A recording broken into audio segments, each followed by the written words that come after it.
Hello student, today we are going to learn English phonics consonant P and R. So listen carefully and repeat after me. नमस्ते विद्यार्थी भाइ बहिनीहरू, आज हामी English phoenix consonant यानी कि व्यञ्जन को P and R लाई हामीले आज यस भिडियोमा सिक्नेवाला छौं। त्यसैले यो भिडियो अन्तिमसम्म हेरेर साथ दिनु होला र आउनु सुरु गरौं। P प P को उच्चारण प हुन्छ। P प and R र।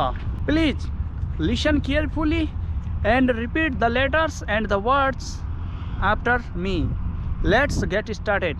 P pa pa pa pa pa pa pa pa pa pat pat pat pad pad pad pad pam pam pam pam। अब आउनुहोस् आर का उच्चारण सिकौं।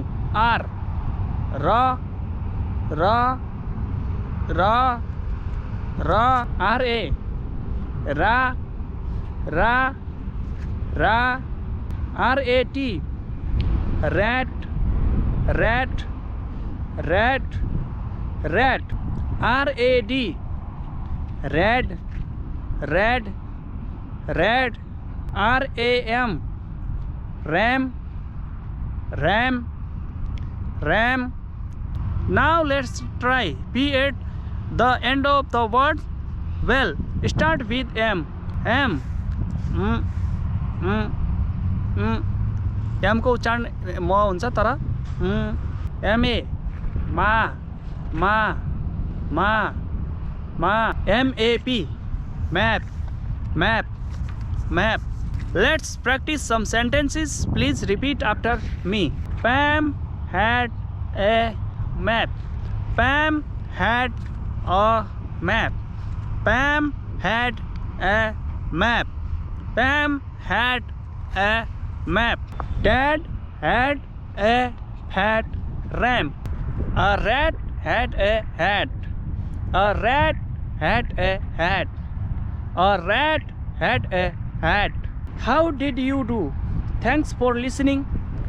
यो भिडियो कम्प्लिटली हेर्नको लागि तपाईलाई धेरै धेरै धन्यवाद। र आज हामीले अंग्रेजी consonant phoenix P and R लाई हामीले आज राम्ररी सिक्यौं र यसै प्रकारको अन्य भिडियो फोनिक्स सिरिज भोलि अर्को भिडियोमा भेट गरौँला।